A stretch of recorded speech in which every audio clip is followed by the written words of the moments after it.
Bom, então a partir de agora, nossa aula está sendo gravada.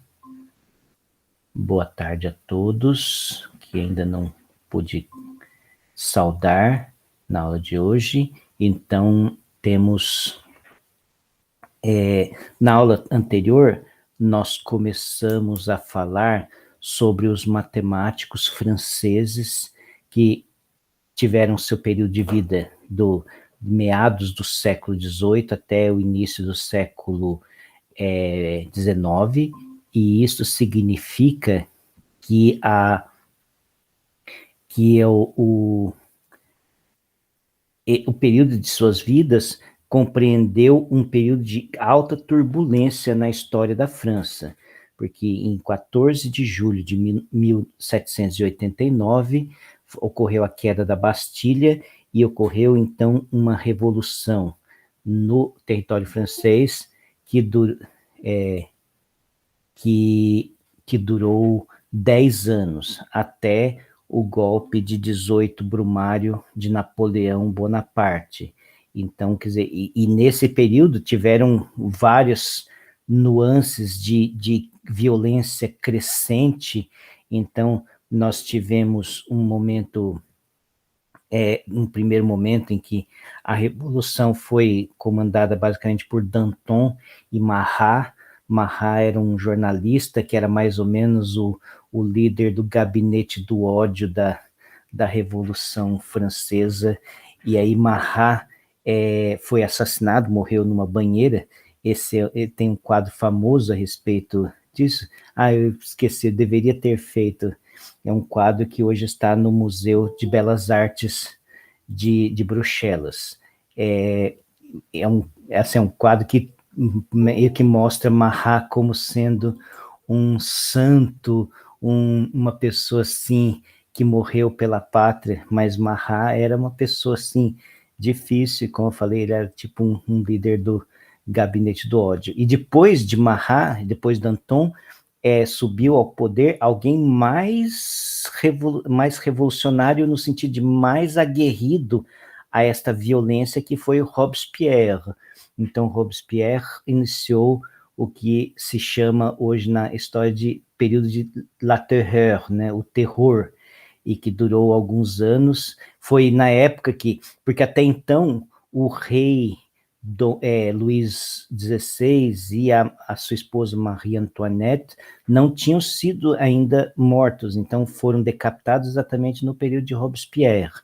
E até que os próprios caras lá do Congresso não aguentavam mais o Robespierre, e houve uma contra-revolução no meio do caminho, no mês de Thermidor. Na verdade, a gente fala esses nomes, falei de Brumário, falei de Thermidor. O que aconteceu? A Revolução Francesa, ela teve um caráter tão de revolução cultural que eles queriam, num certo sentido, abolir qualquer referência à religião em todos os aspectos da vida. Então, eles quiseram modificar o nome dos meses do ano, quer dizer, fazer um novo calendário que não se referisse aos deuses, por exemplo, tipo março, o que mais? Bom, tem julho e agosto, que se refere, na verdade, aos imperadores romanos, mas, por exemplo, januário, februário, eu acho que alguns nomes têm a ver com religião, têm a ver com a tradição, então eles queriam simplesmente abolir tudo. Então eles sugeriram nomes como Floreal, Germinal, Brumaire, aí tem qual outro nome que tinha engraçado lá, tem o Brumário, Thermidor. Então, assim, eles criaram nomes, por exemplo, Thermidor provavelmente era no verão, devia ser lá por julho ou junho, que é o mês mais quente. Aí, Floreal deveria ser no momento da primavera, quando as flores... Então, eles quiseram fazer um novo modelo, assim, que extinguisse completamente as tradições que envolvessem qualquer referência à igreja, monarquia, tudo anterior. Então, foi, no certo sentido, uma revolução cultural. A questão do sistema internacional também surgiu, o sistema que hoje é sistema internacional, mas naquela época seria o sistema métrico decimal, também foi uma coisa que tem origem nessa filosofia de vamos eliminar todo tipo de tradição, porque antes, por exemplo,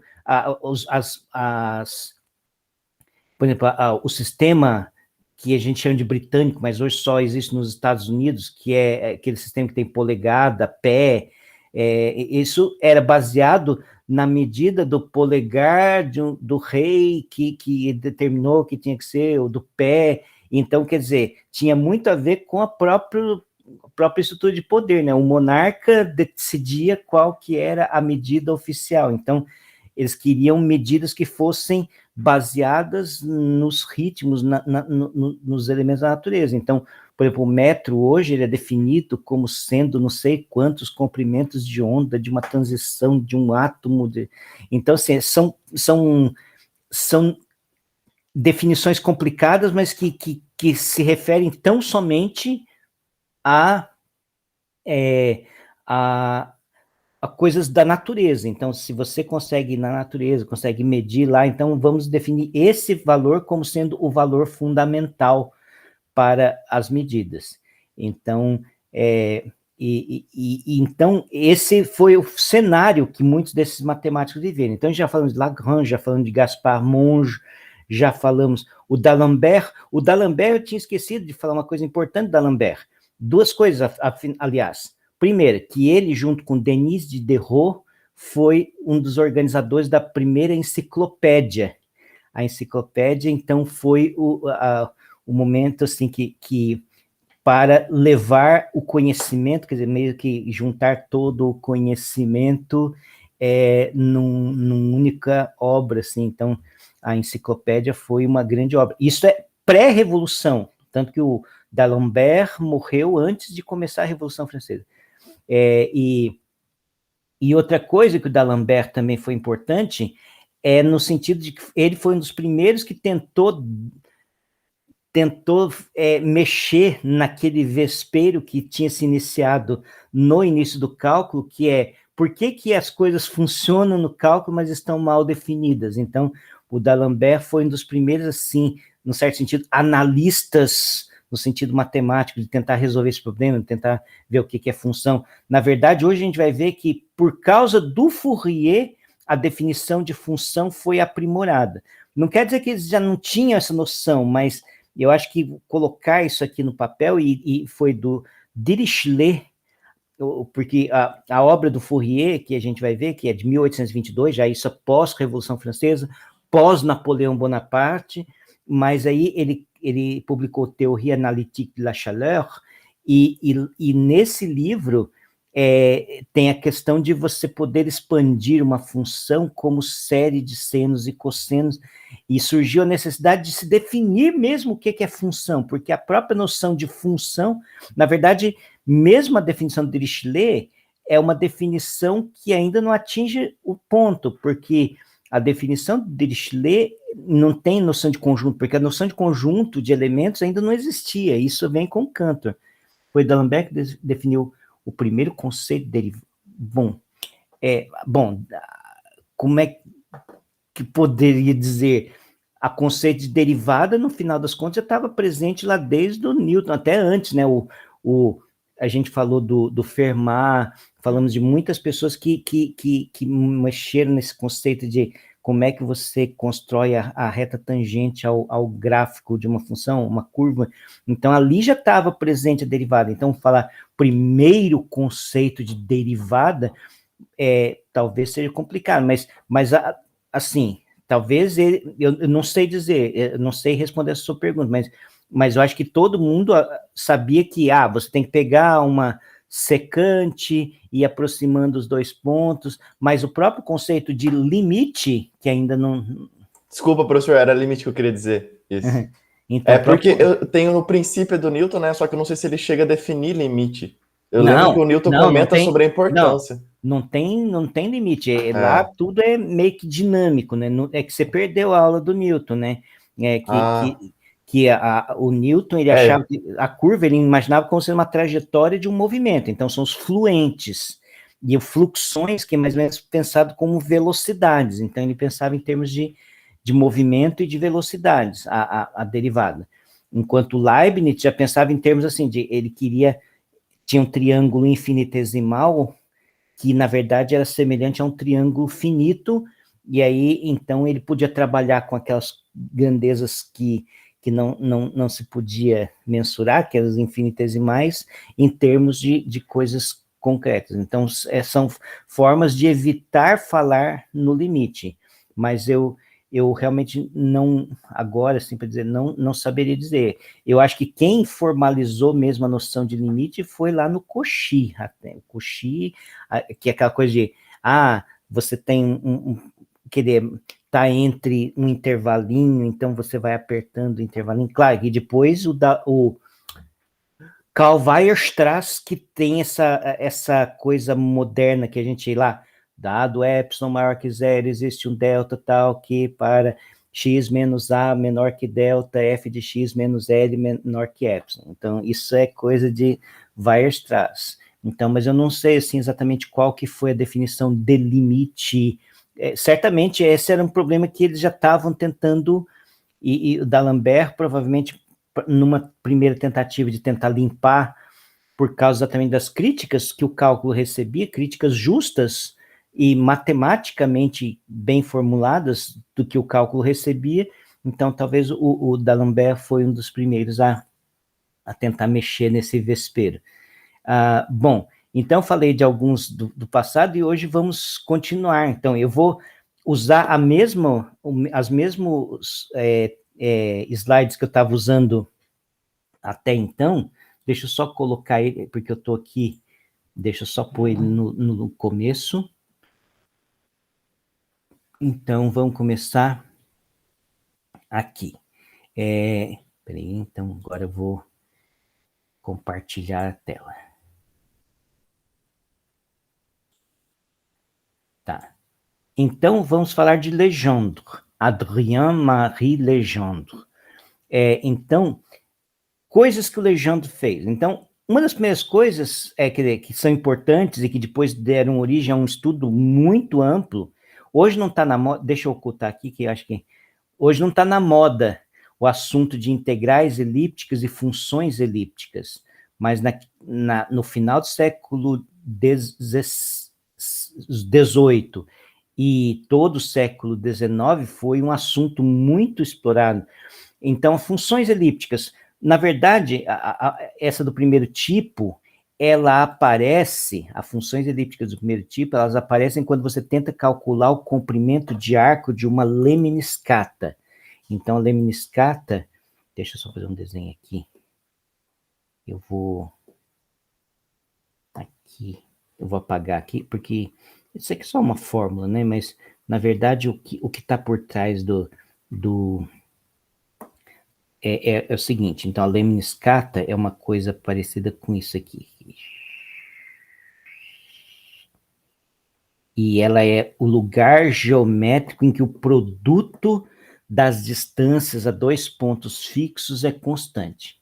Então, então essa é uma curva que, se você tenta calcular o comprimento de arco dessa curva, aí vai aparecer uma integral desse tipo aqui, na hora de calcular o comprimento de arco, e aí o Legendre pôs, por exemplo, nesta forma que é chamada forma normal de Legendre, fazendo uma substituição simples aqui para tirar os senos e cossenos.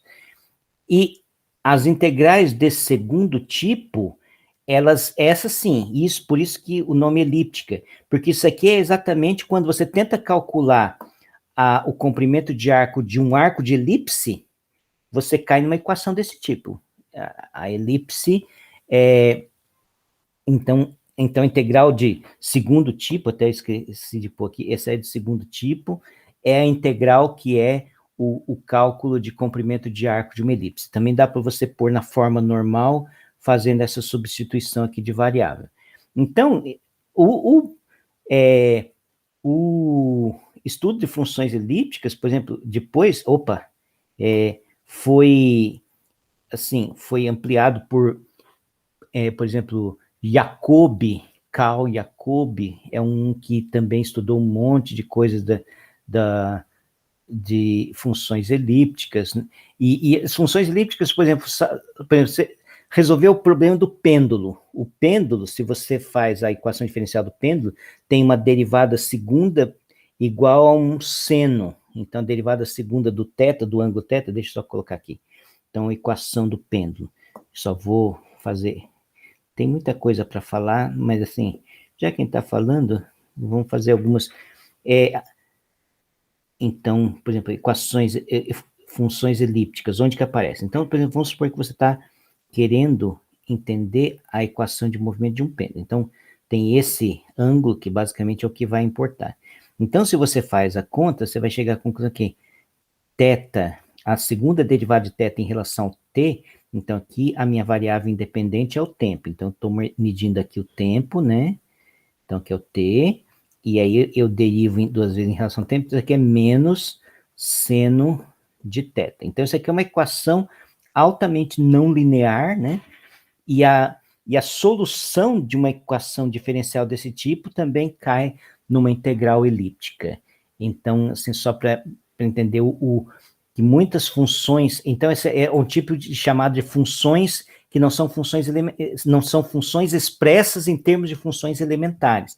Existe, por exemplo, expressão em termos de séries, para essas coisas, existe todo... Assim, se você for ver a literatura sobre funções elípticas, é enorme, mas é um tipo de coisa que hoje não está na moda, porque, assim, são coisas clássicas. Por exemplo, quer ver outra... bom, depois eu vou mostrar mais para frente outras coisas que aparecem, mas...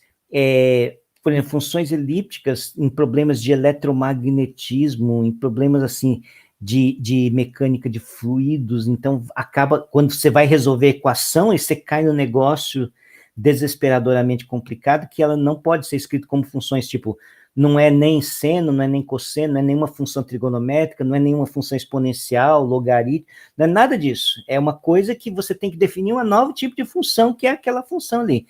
Então, começaram a surgir no final do século XVIII e daí por diante, uma cambada de funções especiais que surgiram exatamente porque, assim, você precisa da sua função para entender como é que funciona você está resolvendo uma equação diferencial, que isso significa algum sistema físico e tal, e aí você não sabe descrever, então você tem que definir uma nova função. Claro que o cálculo numérico dela, você calcular os valores dela, aí você tem que fazer aproximações e tal, mas é o que se faz, aí você tem tabelas com os valores desse negócio. Então é assim que se trabalha, grande parte, na engenharia, na física, assim, pelo menos as coisas clássicas, né, que eu estou falando de coisas bem clássicas aqui. O que eu ia falar? Veio na cabeça uma coisa que eu ia falar, mas agora eu esqueci de novo. Tem essas coisas, né?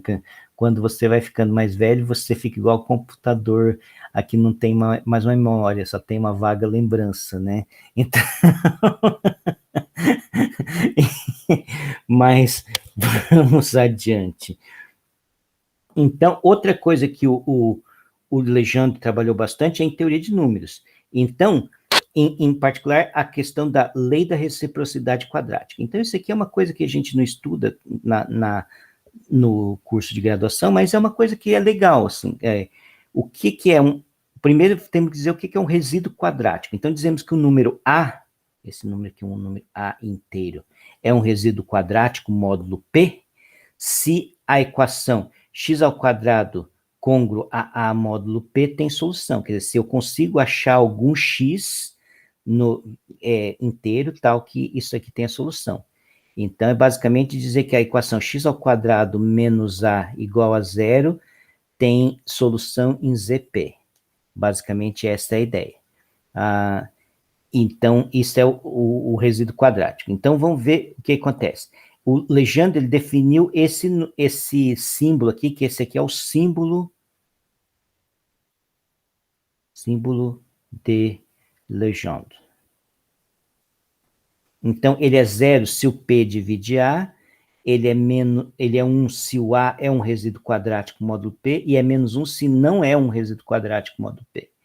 Então, e aí tem a lei da reciprocidade quadrática, que se você pega dois primos ímpares, P e Q, se você faz o símbolo de Legendre P sobre Q e o símbolo, vezes o símbolo de legenda Q sobre P, você faz essa conta, dá esse resultado aqui, menos 1 elevado a P menos 1 vezes Q menos 1 dividido por 4. Veja que P menos 1 é número par, Q menos 1 é número par, então aqui temos um múltiplo de 4. Então esse expoente aqui é um expoente inteiro. Não, aí depende de P e de Q para saber se ele é par ou ímpar. Então aí temos... essa é a lei da reciprocidade quadrática. Isso é um negócio que pode ser ensinado, sei lá, até em álgebra 1, certamente é um lugar, quando você fala de congruências, tal, você acho que dá para falar sobre isso. É claro que uma coisa interessante, talvez, num curso de graduação ainda, assim como agora criamos uma disciplina de História da Matemática, acho que uma outra disciplina que seria muito interessante ter no curso de graduação é uma disciplina de Teoria de Números. Uma disciplina, assim, boa de Teoria de Números, que ensinasse essas coisas, um pouco de teoria analítica também, fazer coisas legais nesse sentido. Então, vamos ver, assim, o curso está mudando, pode ser que até isso role no futuro. Outra coisa é transformar de legenda. Oi, peraí, o que aconteceu aqui? Fala, Leboni. Senhor, 5 segundos só. Ele conjecturou ou ele chegou a provar? Não, a reciprocidade quadrática, eu mostrei, peraí, aqui, ó, foi provada por Gauss. Não vi, não. Peraí, o que tá fazendo isso aqui? Tá certo. Peraí, tem um treco aqui que não tá me deixando... Tá.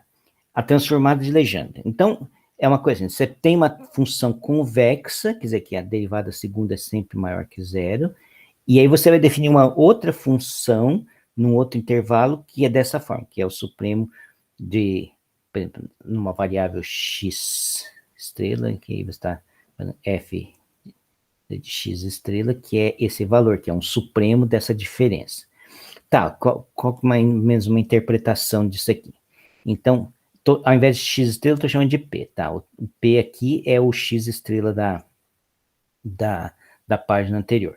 Então, você pega a reta y igual a px e a reta e o gráfico da função f de x. Então, está definido no intervalo.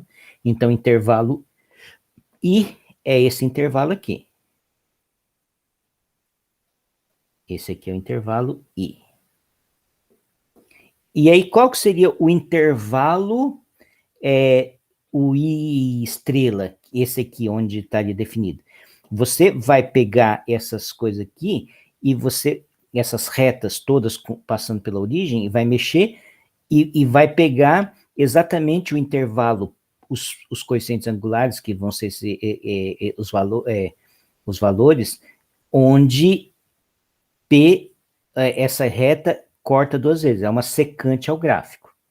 Então, certamente vai ter um momento, deixa eu fazer aqui um desenho, pegar aqui umas duas, só para entendermos bem. Então, quando chegar aqui, vai dar pepino, exatamente a hora que ela tangencia, e quando chegar aqui também vai dar pepino. Aí, a partir daqui, ele já não intersecta duas vezes. Então, na verdade, tem aqui tipo um P0x, e aqui tem um P1x, então o meu intervalo, aquele estrela, ele iria de P0 até P1, assim. Aqui talvez tenha que ser até aberto no P0, bom, aqui pode ser fechado naquele, mas certamente tem que ser aberto aqui, porque quando você fala da tangente, então ela não é secante mais, então tira esse ponto também. Então, e aí, qual que é o valor da função no ponto P? É exatamente, então, você cruza aqui, né, e você tem essas distâncias, então você pega o máximo dessas distâncias, quer dizer, o máximo supremo dessas distâncias, que é esse valor aqui. Então, esse f de p vai ser exatamente p vezes x0 menos f de x0, que é exatamente essa distância máxima aqui que você tem entre o gráfico da função y igual a px com o gráfico da função y igual a f de x. Então, aí você cria uma nova função. Tá, professor, mas o que isso tem a ver com o quê? Qual a necessidade de se fazer esse negócio? Assim, por incrível que pareça, isso parece tão inocente, parece tão simples, mas a transformada de Legendre, ela tem dezenas de aplicações em mecânica clássica. Por exemplo, em mecânica clássica, vai acontecer que, se você faz a transformada de Legendre, então você tem a Lagrangiana, eu tinha falado do Lagrange, né, que a Lagrangiana depende das posições e das velocidades. Então, se você escolhe a variável como velocidade, vamos fazer transformação de Legendre na variável velocidade. Então, vão aparecer os variáveis chamados momento. Então, aí a transformada de Legendre da Lagrangiana é a Hamiltoniana. Então, na verdade, isso vai ser, claro que o Hamilton vem bem depois nessa história, mas então você tem duas formulações diferentes da mecânica clássica. Na mecânica lagrangiana, você tem aquele sistema de equações diferenciais parciais que, quer dizer, na verdade, é parcial em relação a L, mas depois viram equações diferenciais ordinárias. A hora que você resolve, como só tem, na verdade, tudo depende do tempo, você vai ter uma equação diferencial ordinária nas variáveis Q e Q ponto. Então, na verdade, um sistema de equações diferenciais. Para cada coordenada, você tem uma equação diferencial. No caso da Hamiltoniana, vai acontecer de você ter as variáveis Q, né, as posições e os momentos. Então, você tem 2n variáveis e você vai ter 2n equações envolvendo a Hamiltoniana. Então, isso é uma das aplicações. Na termodinâmica também acontece uma outra aplicação interessante que, quando você faz a energia, se você calcula a transformada de Legendre, você vai encontrar um conceito chamado entalpia. Então, a entalpia, que é usada lá pelos químicos, tá? Não me pergunte mais do que isso, que eu também não sou lá, assim, aquelas coisas, né? Eu fiz física, tive matérias de química na faculdade e esqueci tudo. Então, mas eu deixei um link no Moodle de uma página do Wikipedia mesmo, mas que explica assim as várias aplicações. Assim, tinha coisa que eu nem sabia que existia, que aplicações da transformação de Legendre. Então, ela é importante, muito embora pareça assim algo, tá, mas por que eu vou fazer essa modificação? Mas essa modificação tem significado em diversos contextos, significados diferentes. Aí vocês podem dar uma olhada lá no Moodle, que eu coloquei um textinho lá, que na verdade é um texto da Wikipédia, mas estava bem escritinho, assim, estava bem detalhado.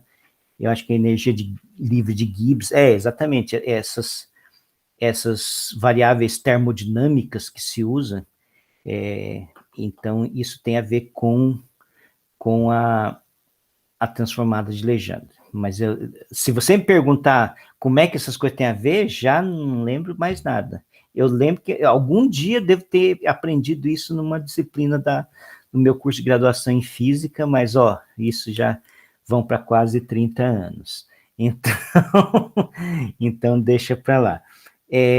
Tá, vamos adiante. Então, e outra coisa que o Legendre também é famoso é pelos polinômios de Legendre. Os polinômios de Legendre são soluções de uma equação diferencial desse tipo, então para cada n natural diferente de zero, obviamente, você tem uma equação desse tipo, e você tem então você tem os polinômios Pn de x, que são soluções desse tipo de equação. Você tem uma relação de recursão, que se você conhece os anteriores, você consegue calcular o próximo, e você tem também uma função geratriz. Agora, veja só, aqui aparece uma coisa interessante. Se você olhar bem, isso aqui, ele quando você calcula, peraí, deixa eu ver se eu não vou falar besteira. Quando você calcula, por exemplo, o potencial elétrico, o potencial gravitacional de uma distribuição, deixa eu fazer uma... Então, por exemplo, quando você você quer calcular, deixa eu apagar isso aqui.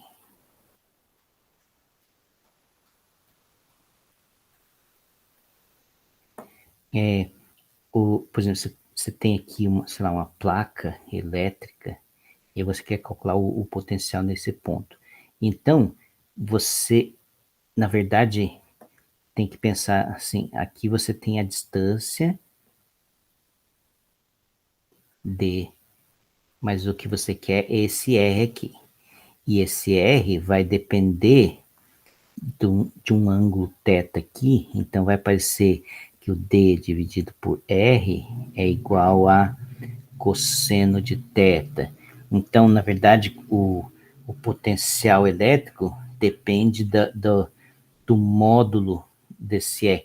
Na verdade, você tem que pensar isso aqui vetorial. Então, tem carga aqui, você tem uma carga Q aqui, quer dizer, ou uma densidade de carga que você vai estar integrando. Então, lá, será uma densidade ρ de xy aqui, essa densidade que você vai estar integrando aqui, dx, dy, mas aí você tem esse R, e aí a hora que você calcula esse cara aqui, ele vai ter mais ou menos uma expressão daquele tipo, esse módulo aqui vai ter uma expressão desse tipo aqui. Então, quer dizer, para você calcular o potencial, dependendo de como é que é a configuração aqui das suas cargas, você vai ter que usar, sim, os polinômios de Legendre, que vão te dar exatamente aquilo que se chama em física lá de expansões de multipolo. Então, assim, as cargas elétricas vão... como se cada termo daquele lá fosse uma expansão perturbativa, que você pegando cada vez mais termos, então você tem uma coisa chamada expansões de multipolo. Então, quer dizer, só para perceber que tudo que eu estou falando aqui, é claro que num curso de matemática, você não vai aprender nem isso aqui, nem a transformada de Legendre, nem talvez os polinômios de Legendre, que os polinômios de Legendre, por exemplo, aparecem, quer dizer, se você resolve a equação de Laplace, você pega a equação de Laplace, mas em coordenadas esféricas, então, na verdade, você tem que o x é igual a um R, eu acho que cosseno, R, não, R, seno θ, seno φ, não, R seno θ, cosseno φ, y igual a R seno θ, seno φ, e aqui z é um R cosseno θ. Então, quando você pega coordenadas esféricas e abre, lembra que isso aqui é a derivada segunda em relação a x, mais a derivada segunda em relação a y, mais a derivada segunda em relação a z, aparecem umas coisas, assim, em relação à derivada em relação a r, então vai aparecer mais ou menos um negócio assim, deixa eu só escrever aqui como é que fica o Laplaciano, fica uma coisa assim, tipo, a derivada segunda em relação a r, mais 1 sobre r ao quadrado, a derivada segunda em relação a θ, mais 1 sobre r ao quadrado seno de θ ao quadrado, a derivada segunda em relação a φ.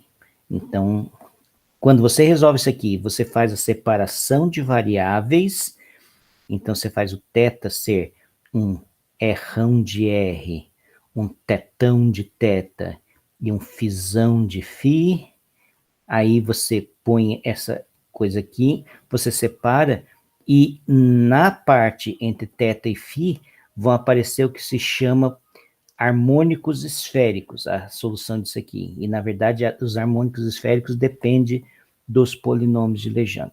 Na verdade, depende de uma versão modificada dos polinômios de Legendre. Então, é o tipo de coisa assim que, no curso de matemática, os alunos acabam não vendo essas coisas, não acabam não vendo funções elípticas, nem na física. Na física também a gente não tem muito contato com funções elípticas.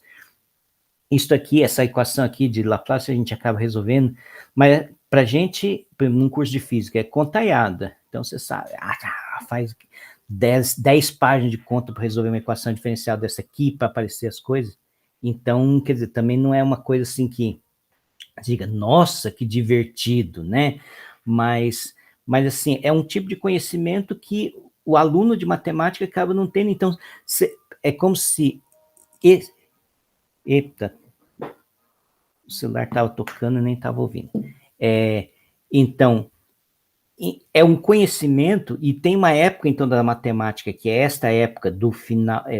do século XVIII, basicamente, que acaba ficando meio que obscura, como se não tivesse existido nada de matemática legal nesse período. Na verdade, teve muita matemática legal, mas é uma matemática que, em geral, o aluno do curso de matemática acaba não tendo contato. Então, fica parecendo que tem um vácuo, assim, que ninguém fez nada.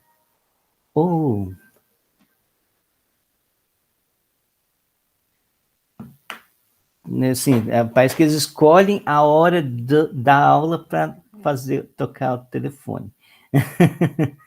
Então. Não, terceira vez? Peraí. Pronto? Besteira. Você vê? Você atende só para passar raiva. Então, mas o principal da aula de hoje, que eu quero falar com vocês, é desse cara aqui, Fourier. Eu vou desligar o meu celular, porque senão a gente não vai ter paz.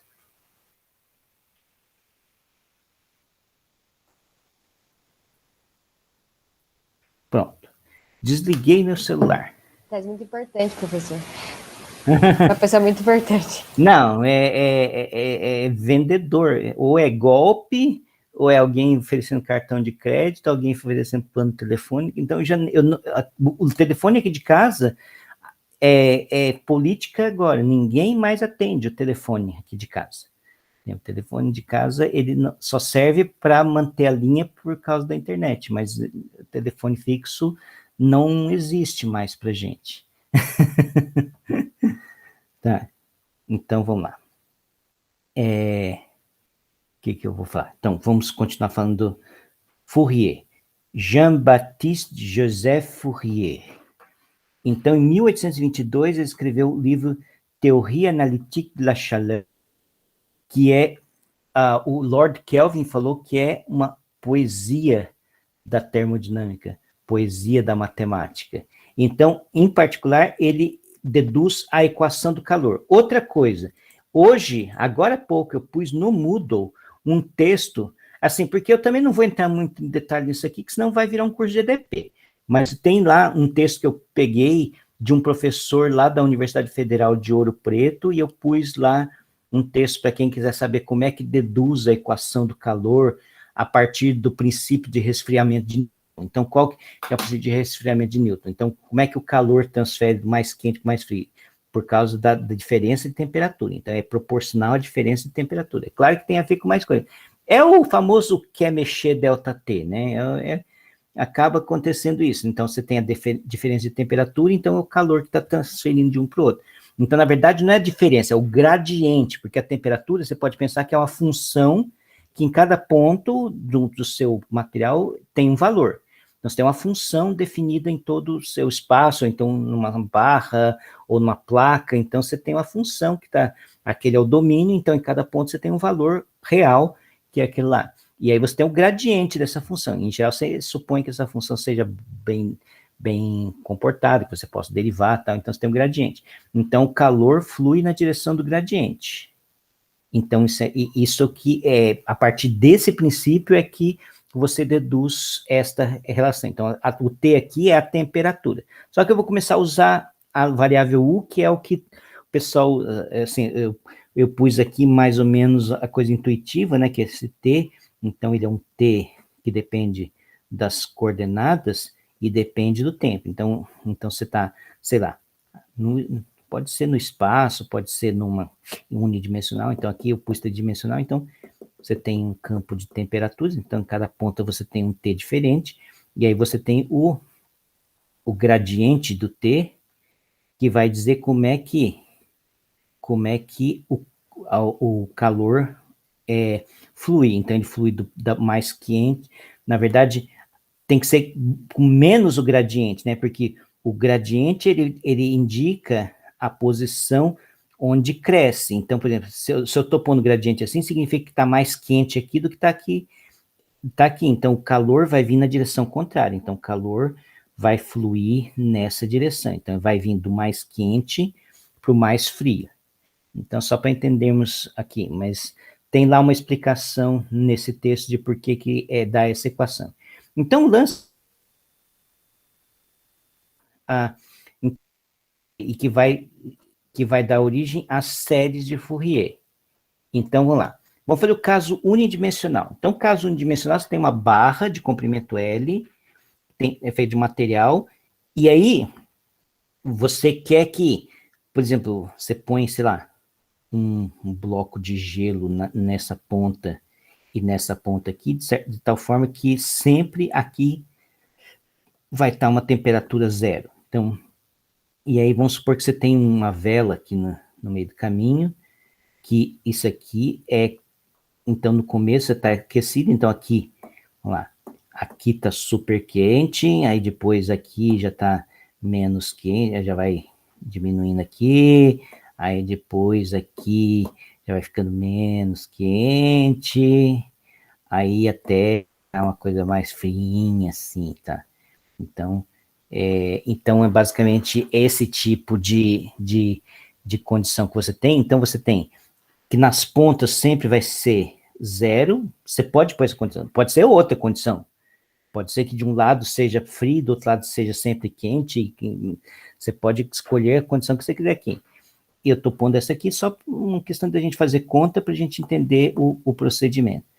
E vou dizer que no instante inicial tem uma distribuição de temperaturas aqui que dependa de x. Então, f de x, assim, agora, a hora que eu comecei a contar, aqui está o pontinho, então t igual a zero, tem essa distribuição. E a partir daí, essa temperatura vai se movendo, o calor vai se movendo em direção às pontas, e dependendo de como é que é esse f, para ver como é que é a evolução desse U aqui, esse U de x e t, então é a temperatura no ponto x no instante t. Então, tudo bem até aí? De novo, esse assunto, por exemplo, não sei se o Lebolo e o Thiago já fizeram EDP? Semestre que vem, professor. Thiago também não fez. Mas a gente vê um pouquinho EDO isso aí. Sim. Então a Lívia também não. Talvez eu lembro disso na faculdade de fenômenos de transporte. É um fenômeno de transporte. Você transporte de calor, das aletas. Isso, exatamente. Todas essas equações de difusão, que não só que é um transporte de calor, mas também fenômenos de transporte incluem coisas como, por exemplo, um fluido escorrendo, então você pode ter transporte tanto de massa quanto de temperatura. Então aí já complica ainda mais o negócio. Mas vamos fazer esse caso bem simples aqui.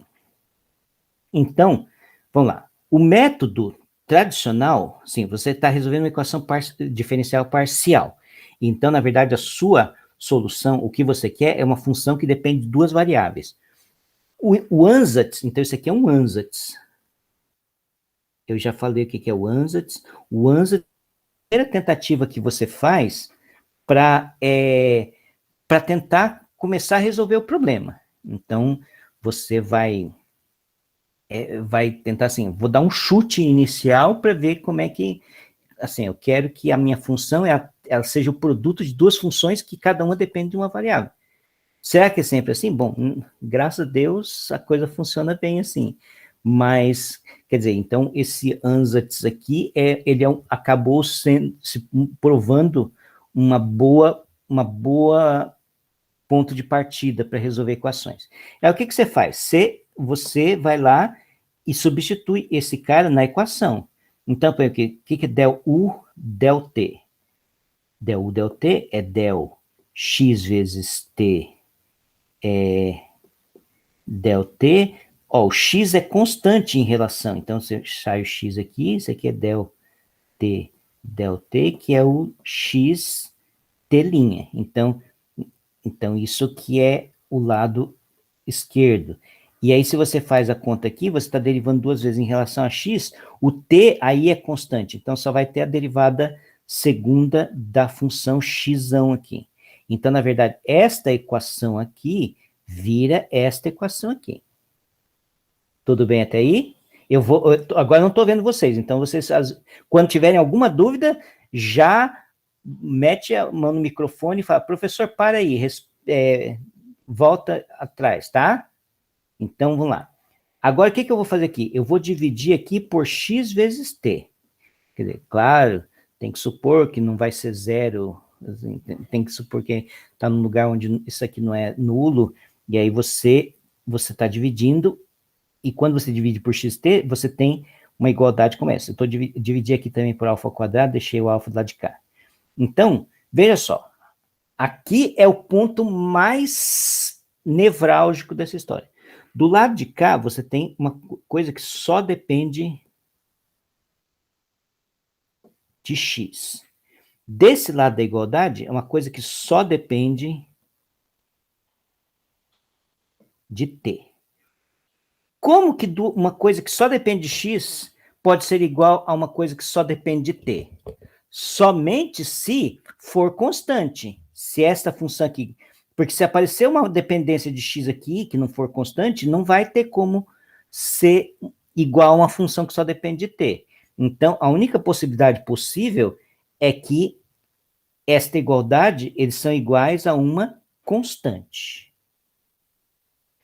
Ok? Então, agora vamos passar para o próximo passo. Então, eu tenho 2 equações. Então, eu vou ter uma equação na variável t, que eu vou ter essa equação aqui, 1 sobre alfa ao quadrado, t' sobre t igual a lambda. Então, eu posso escrever assim, t' é igual a lambda alfa ao quadrado t, e aí o x 2' sobre x igual a lambda, você vai ter que x 2' é igual a lambda x.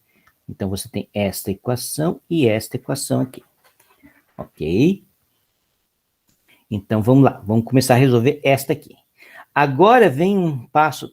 Então, eu vou antes de fazer isso aqui, eu vou abrir aqui e fazer um pequeno comentário. Espera aí, onde que eu estou? Eu vou para cá. Eu vou apagar isso aqui. O que eu estou falando vai ser a mesma coisa, está tudo registrado na outra parte.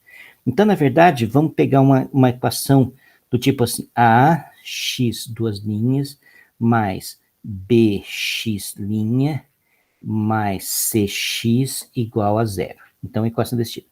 A, B e C constantes. Aí,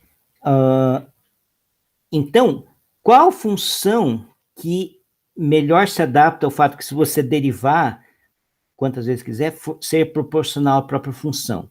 Então, quer dizer, aqui de novo você tem um ansatz.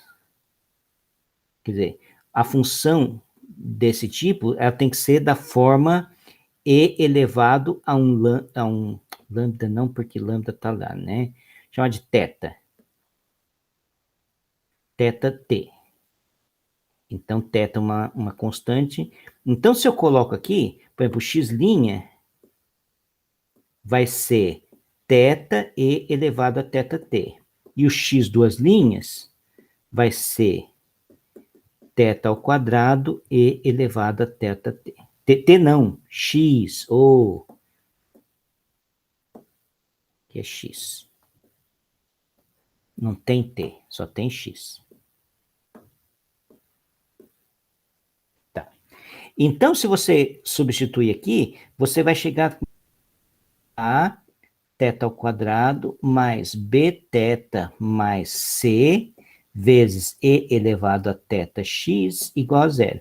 Isso aqui sempre é diferente de 0. Então, na verdade, o que você tem é esse cara aqui. Beta θ mais c igual a 0, que é uma equação de segundo grau na variável θ. Então, você sabe que θ vai ser aquela coisa de sempre. É menos b, mais ou menos, raiz quadrada de b ao quadrado, menos 4ac, dividido por 2a. Aquilo que a única coisa que se aprende na escola. Então, quando você chega nesse ponto, então aí você vai analisar o sinal desse θ aqui, então você pode ter positivo, 0 ou negativo.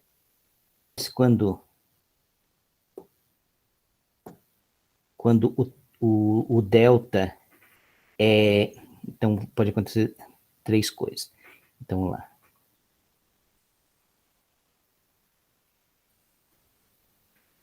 Quando o delta, B ao quadrado menos 4AC, é positivo, você tem θ1 e θ2 reais, então você, na verdade, tem uma solução desse tipo aqui.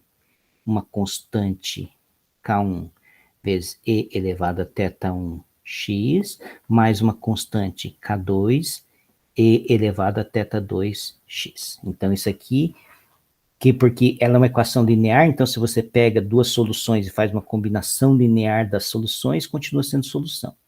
Então, aqui mata esse caso. O que acontece quando quando delta é igual a 0?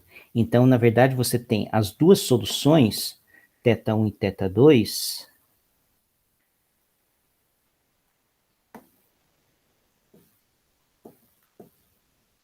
igual a θ. Então, você tem, na verdade, uma solução desse tipo aqui. Então, você vai ter uma constante vezes E elevado a θx, uma constante K1, e aí você tem uma constante K2 vezes x E elevado a θx. Então, é esse tipo de coisa que vai aparecer aqui quando você tem duas soluções. Então, é chamado a raiz de multiplicidade 2, então você tem esta cara aqui. E quando o delta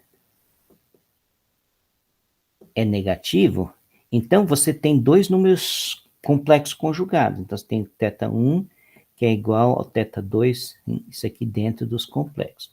Então, na verdade, você teria uma coisa do tipo, você teria bom, você tem uma parte real, mas tem uma parte imaginária, então você teria uma coisa assim, o E, a θ, então o θ1 o θ1 seria escrito assim, θ1 como sendo alfa 1 mais I beta 1. E o θ2 como sendo alfa, talvez alfa mais I beta. Tá? Alfa menos I beta. Então, na verdade, você teria uma solução desse tipo. X de x seria uma coisa tipo E elevado a alfa x. E aí aqui você tem uma coisa tipo assim, K1 E elevado a I beta x mais K2 E a I menos I beta x. Só que aí você não... Esse é o tipo de coisa que não é muito legal, não era muito legal naquela época e até hoje, se a gente puder evitar. Então, na verdade, o que a gente vai escrever isso aqui, como a gente sabe que...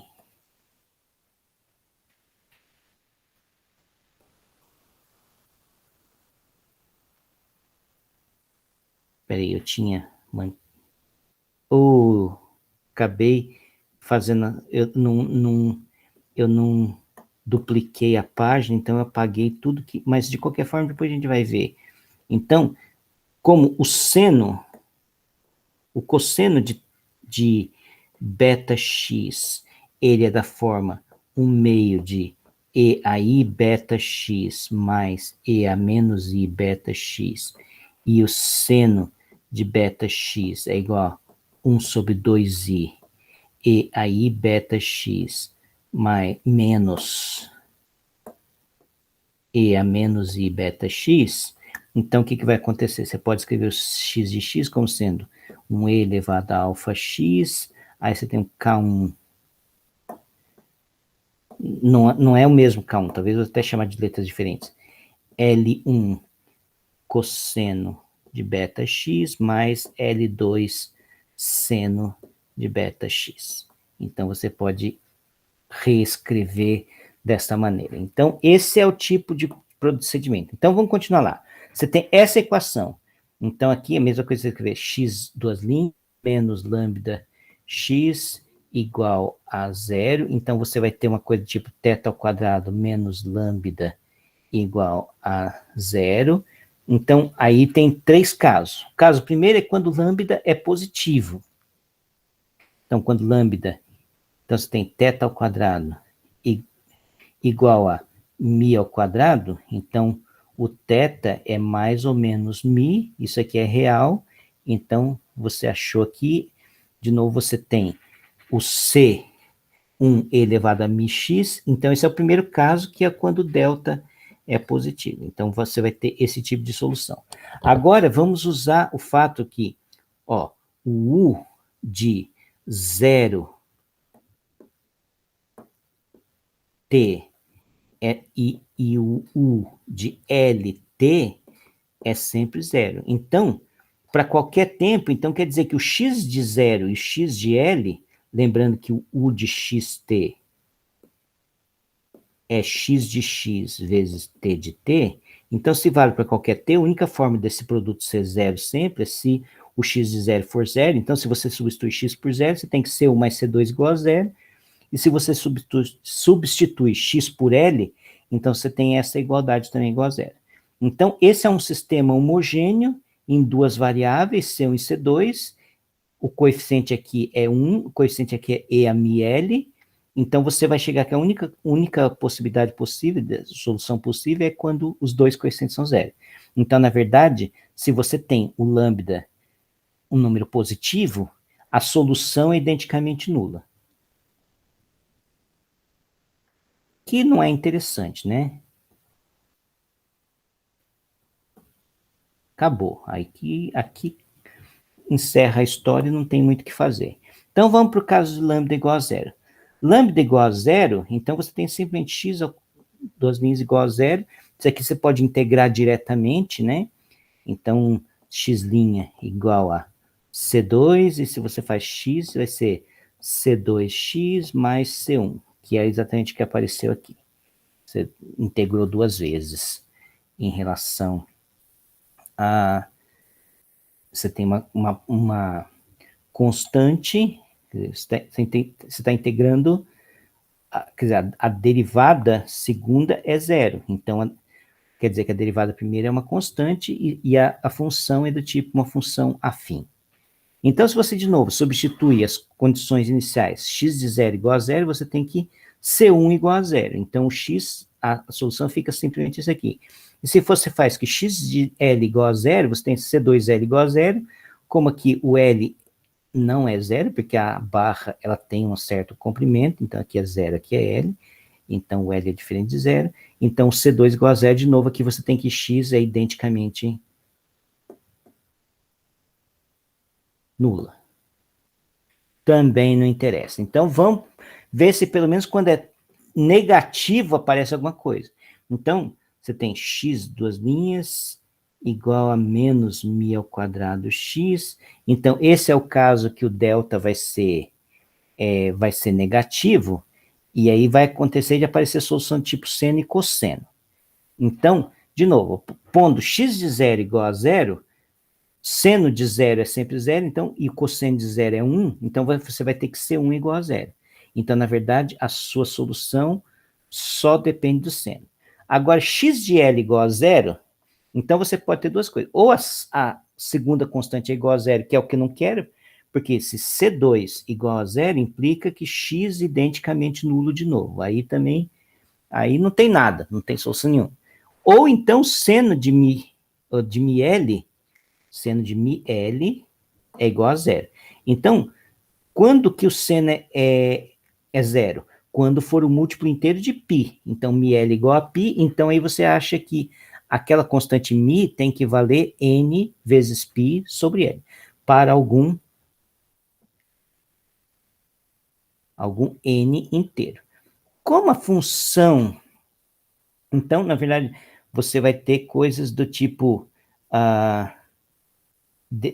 essa coisa aqui, então aqui, de novo, para n inteiro, mas na verdade você pode juntar, você pode escolher simplesmente o n natural. Como que você faz isso? Porque você sabe que seno de menos alfa é igual a menos seno de alfa, então você pode juntar a parte negativa, com menos n, transformar em n e juntar tudo só na parte positiva. Então, você tem essa liberdade. Então, vamos pensar que o n, ao invés de ser inteiro, considerar assim, 0, 1, 2, 0 não importa, que se você puser 0 aqui, isso aqui é 0. Então, menos 1, menos 2, menos 3. Então, para esses caras aqui, você simplesmente usa a fato que a função seno é ímpar e joga tudo a responsabilidade para o lado de cá.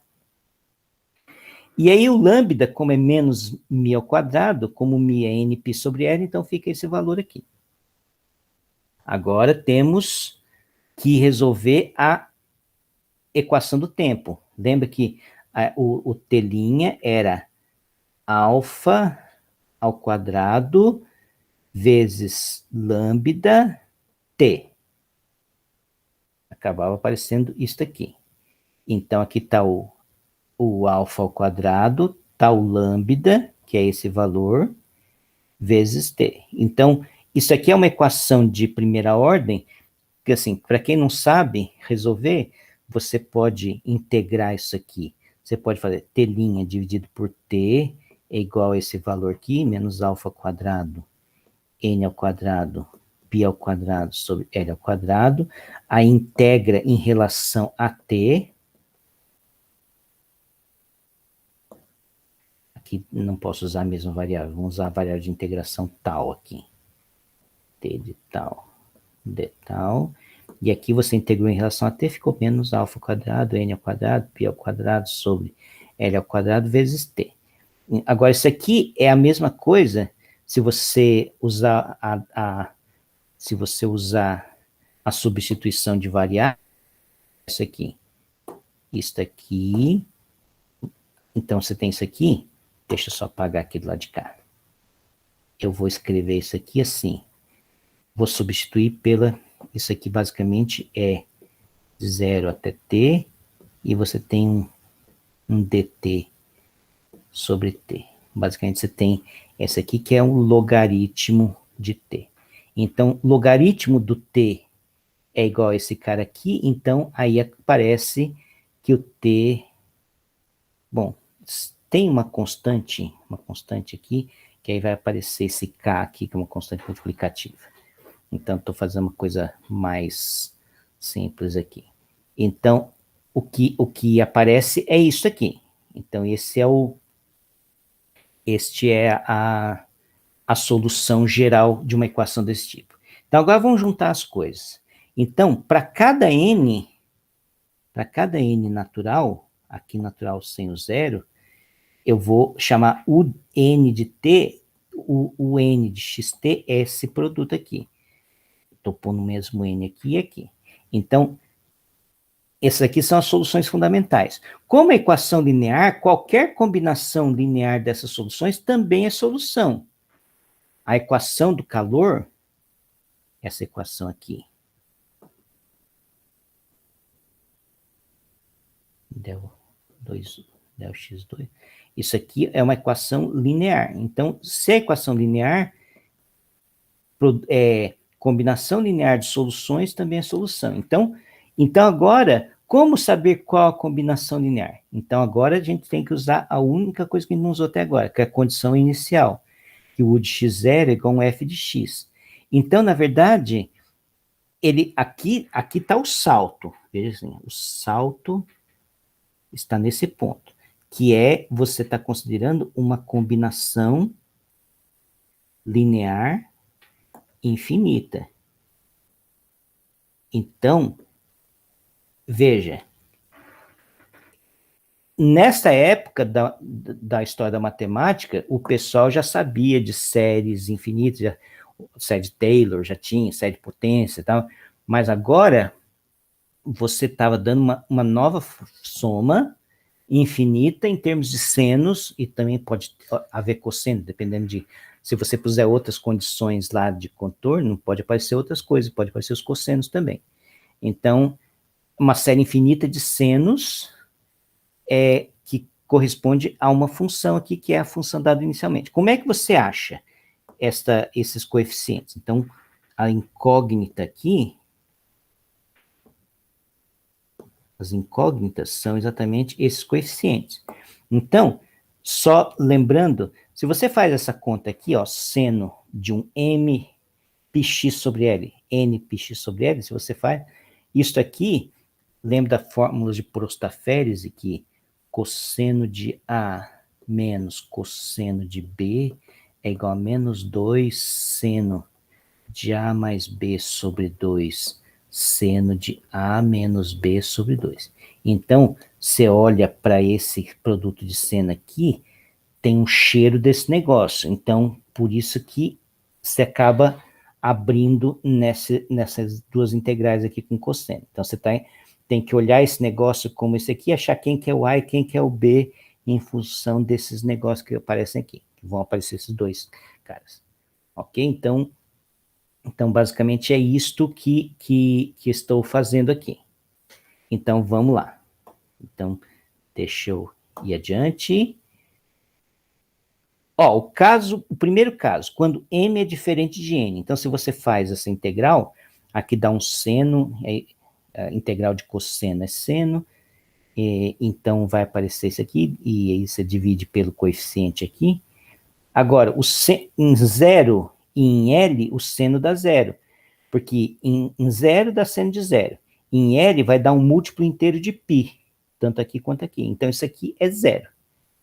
Então, quando m é diferente de n, não tem nada. Agora, quando m é igual a n, então desse lado de cá aparece cosseno de 0, que é 1. Então, essa primeira integral vira simplesmente a integral de 1. E aqui vira a integral de 2n. Então, de novo, esse lado de cá dá simplesmente L sobre 2, e esse lado aqui dá um seno, que de novo isso aqui dá 0. No final das contas, essa conta aqui dá 0. Então, dá L sobre 2. Então, quer dizer, quando você... Isso aqui é como se fosse, e aí que tá, naquela época não tinha-se claro isso, mas o que estava se conseguindo aqui é uma base ortonormal, e essa integral é como se fosse um produto escalar, um produto interno, e aí esses vetores. Então, se o m e o n são diferentes, então são elementos da base diferentes que elas vão ser ortogonais entre si.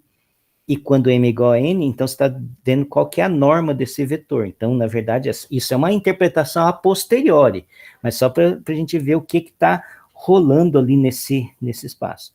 Então, agora, se você pega, então, quer dizer, você tinha o f de x era igual a uma soma do Cn, quer dizer, você tinha uma soma do Cn seno de nπ sobre L. Se você integra aqui, põe um de 0 até... Peraí, vou fazer aqui um pouquinho mais para cá. Talvez eu vou ter que... veja só. Vou apagar isso aqui. Então, porque vai aparecer isso. Ó, você tinha o f de x igual a soma, n igual a 1 até infinito, de Cn seno de nπ sobre L. Agora, se eu faço uma integral de 0 até L, com, pois, f de x um pouquinho mais para cá, só. Seno de mπ sobre L, integro. E aqui também eu vou integrar. 0 até L, seno de mπ sobre L. Agora, você sabe que se o m for diferente de n, isto aqui dá 0. Então, dessas aqui só sobra o Cm vezes L sobre 2.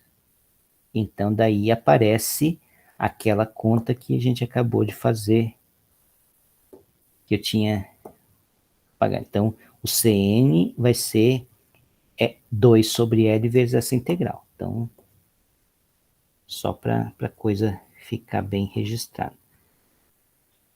Então, vamos lá. O Cn vai ser 2 sobre L, integral de 0 até L, f de x. Ok, então esse é o valor de cada uma dessas aqui. Então, pode ser que tenha realmente infinitos termos essa série aqui. Então, as perguntas que começaram a surgir é que sentido faz a integração, quer dizer, uma série com somas infinitas. E mais do que isso. Então, você vê que isso aqui são funções periódicas. Vamos pôr L igual a, quer dizer, o tamanho como sendo π, ou 2π, 4π, menos 2π,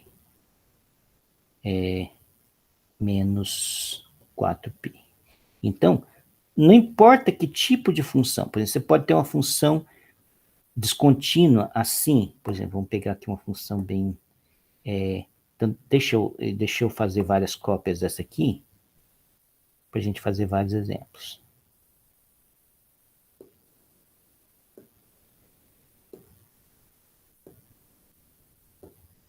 Acho que chega, né?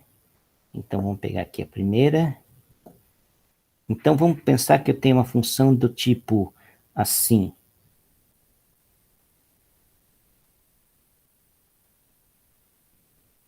Que é periódica. Então, ela é descontínua, inclusive. Vamos supor que aqui, no valor onde a descontinuidade, vamos supor que ela tem esse valor aqui. Na verdade, é isso que o Dirichlet vai mostrar, que sempre nos pontos de descontinuidade vai para a média aritmética. Então, essa aqui é uma função periódica. Ou então, outra função... Bem, o que eu fiz? Eu comecei de trás para frente. Eu peguei uma função desse tipo aqui. E aqui vai no ponto médio. Então, são funções descontínuas. Mesmo que fossem funções contínuas, por exemplo, vamos supor que você tivesse uma coisa assim,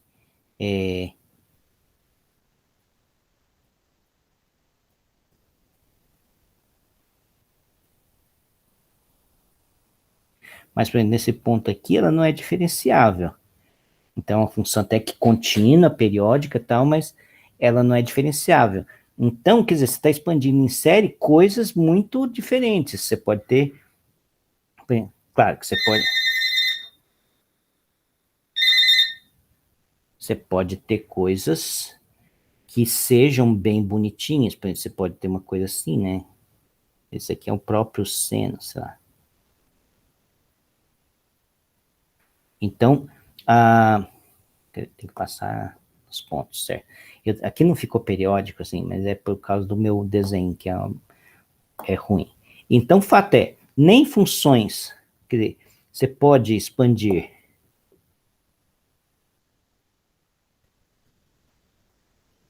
funções periódicas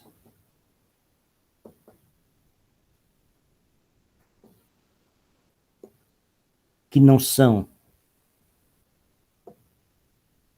nem contínuas, como séries infinitas.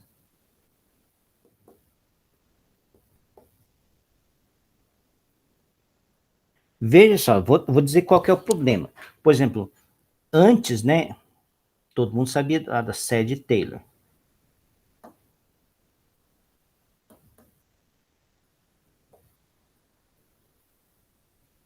Então, se você consegue expandir, sei lá, f de x0 mais f' de x0, x menos x0, mais 1 sobre 2 fatorial, f2' de x0, x menos x0 ao quadrado, etc., você sabe uma coisa que se você tem essa expansão, você tem que f é c infinito, quer dizer, você pode derivar o quanto você quiser.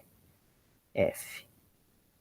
Aqui você tem coisas que não são, às vezes, nem contínuas, quanto mais deriváveis em todos os pontos. Então, você dizer, quer dizer, você expandir numa série, antes você tinha uma sensação de que, a coisa vai ficar bem regularzinha, vai ficar bem assim, macia, a função é bem comportada. Aí você agora achou uma nova classe de funções que nem sempre são bem comportadas, não precisa ser, e que você integra, e que você consegue expandir numa série infinita. Uma série infinita de funções que são infinitamente diferenciadas, porque cada uma daquelas senos, seno é infinitamente diferenciável. Então, veja só a loucura, você está chegando exatamente num ponto, mais um ponto de ruptura nessa conceitual, porque você está tá esticando aos limites essas possibilidades, e agora você tem que realmente explicar. Essa explicação não veio tão cedo. Quer dizer, claro que estamos em 1822, o Gustave Le Jeune de Dirichlet, muito embora esse nome pareça francês, mas ele era alemão, ele que foi quem explicou como é que é o procedimento, assim, por que dava certo, por que convergia as séries de Fourier, e que convergia nos pontos de descontinuidade, convergia sempre para a média aritmética. Então, assim, e o próprio Dirichlet, ele teve que dar uma definição do que é função. A definição de Dirichlet, basicamente, é uma definição assim, se você tem uma variável, e aí a outra variável, cada mudança que você faz nessa variável implica uma única mudança na sua variável dependente, então significa que essa aqui ela é uma função da primeira. Como eu falei, não tinha noção de conjunto, a função que a cada elemento de um conjunto associa outro, então você tinha que falar em termos de números, em termos de variáveis. Mas foi a primeira vez que apareceu essa noção de função, assim, como sendo algo importante para se... Porque antes o que importava eram expressões. Quando Newton, quando Leibniz escrevia y igual a f de x, simplesmente estava dizendo, você tem uma igualdade, tem x e y aqui, você passa na igualdade, passa do x para o lado de cá e deixa o y aqui. Beleza, você consegue fazer isso, você é um sortudo. Então, mas não tinha noção de função. Assim, você tinha as expressões algébricas que você manipulava e tal, e eles tinham uma liberdade grande de fazer esse tipo de conta, assim, sem muito medo, muitos pudores. Mas agora está na hora de começar a ter uns certos tipos de pudores para entender o que realmente significa essa expansão. Por exemplo, essa expansão que você está falando, que é uma expansão muito interessante, que é uma expansão em senos e cossenos de uma coisa que às vezes não é nem contínua. Então, esse é esse é um dos pontos, assim, para a gente entender por que as definições aparecem. Elas não aparecem, de novo, do nada, assim, como se, o matemático hoje, tô sem fazer nada, acabou a série que eu gostava, agora só a próxima temporada no ano que vem, o que eu vou ficar fazendo esse tempo todo? Então, vou criar uma definição nova. Não é assim que funciona, né? Então, tem um certo labor, no sentido assim, que as coisas são motivadas por problemas que vão aparecendo com as coisas que vieram. Você fez assim, mas isso aqui não está bem posto, não está bem colocado. O que isso significa de fato? Então, grande parte da matemática ela é gerada mais por causa dos problemas, das dúvidas, das coisas erradas que foram feitas, do que propriamente de, assim, as coisas. Então, você tem que, basicamente, o tempo inteiro tentar resolver problemas, não só resolver problemas no sentido positivo, você tem um problema aqui, então resolve o problema. Mas você fez certas coisas e apareceram problemas na hora de você escrever aquilo, que aquilo não estava bem posto, não estava bem colocado, não estava bem definido.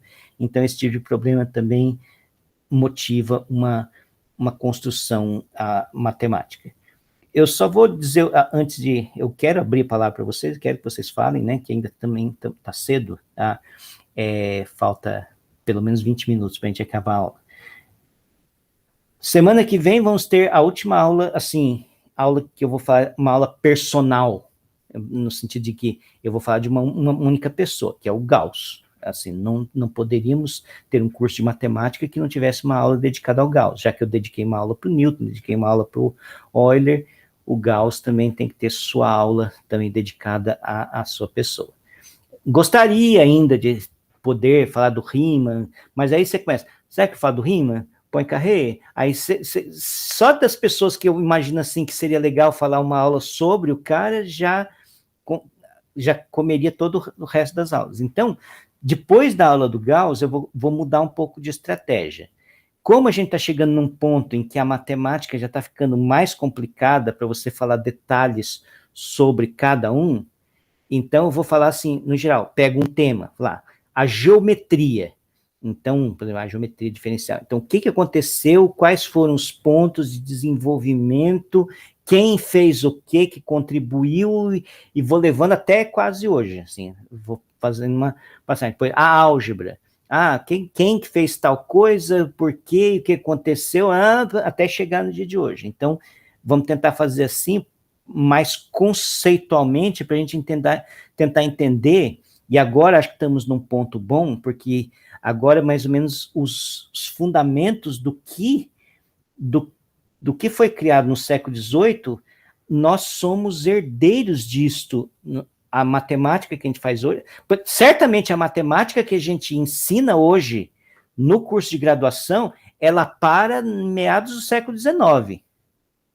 O que a gente ensina hoje no curso de graduação, grande parte do que vocês estão aprendendo e vão aprender para em meados do século XIX. A não ser talvez alguns pontos de matemática aplicada, quem faz álgebra linear computacional, que mexe com aquele negócio SVD, essas coisas assim, que são técnicas de álgebra linear mais, assim, modernas no sentido assim, que eram, não que não poderiam ter sido feito antes, mas como elas foram desenvolvidas com a necessidade de métodos numéricos, principalmente métodos numéricos para resolver equações diferenciais, aparecendo matrizes gigantescas, então o que você faz com essas matrizes gigantescas? Então essas coisas acabaram aparecendo mais recente, assim, já é século XX. Mas grande parte do que você aprende no curso de graduação, ela termina no século XIX. Então, o que eu quero fazer é não só, então, entender, assim, por que a matemática que a gente vê hoje tem essa cara, mas também dá um sabor para vocês da matemática que é feita hoje. Assim, não que eu seja, nossa, o cara sabe toda a matemática. Não, pelo contrário, quanto mais recente, mais difícil fica, e é por isso que hoje, assim, o cara vai para o mestrado, o cara passa quase os 2 anos do mestrado dele para entender o enunciado do problema que ele vai trabalhar. No doutorado, pior ainda. No doutorado, às vezes, ele passa 2 anos ou até mais para tentar chegar, beliscar uma pontinha do problema que ele vai trabalhar. Porque as coisas vão ficando complicadas, as coisas vão ficando especializadas, então você tem que só de linguagem subjacente para você entender do que você está falando já gasta um tempo. Aí você vai num congresso de matemática, aí você senta lá, quem está explicando, só ele está entendendo às vezes, ou no máximo ele e o colaborador dele que está sentado na plateia assistindo. São os únicos que estão entendendo a palestra dele, porque a matemática ela acabou ficando tão fragmentada, cada um sabe do seu negócio, aquele problema que está trabalhando, de mais nada. Então, mas de qualquer forma, você na jornada de aula, então, mas de qualquer forma, tem é bom entendermos de onde que essas coisas vêm e como é que essas coisas frutificaram dessa maneira. Então é isso, mas eu agora estou abrindo para vocês, eu acho que essa coisa do Fourier é importante, assim, para a gente entender que esse ponto é como se fosse assim, a bomba atômica que caiu, falando assim, agora não tem jeito. Ou agora a gente arruma a casa de um jeito ou de outro, ou o cálculo ele fica higienizado, passado a limpo, ou a gente vai ter problemas sempre. Então, foi o século XIX, basicamente podemos dizer que é o século que o cálculo foi passado a limpo. Mas vamos lá. Ninguém quer falar nada? Não é possível. Vai, fala, Lebon. Esse negócio eu achei engraçado, porque eu canso de... Nesse dia da jornada da álgebra, foi o primeiro semestre, quando eu entrei na faculdade. Imagina, aquela jornada que a gente fez aqui. Aqui em Floripa. Imagina, né? Com as disciplinas de fundamentos, introdução, eu não estava entendendo nada. Mas foi legal.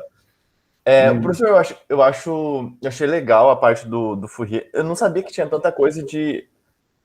talvez eu pronunciei errado, é Legendre, né? Legendre.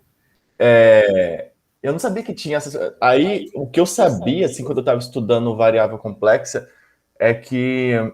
Eu não sei se foi exatamente ele, mas ele que introduziu a função gama e fez aqueles estudos de O Euler, quer dizer, o Euler tinha... função gama já vem do Euler, função gama, beta já vem do Euler. Então, sim, o Euler já tem a definição da função gama lá. Talvez seja alguns resultados, então, sim, né? Claro. Gama de N mais 1, N fatorial.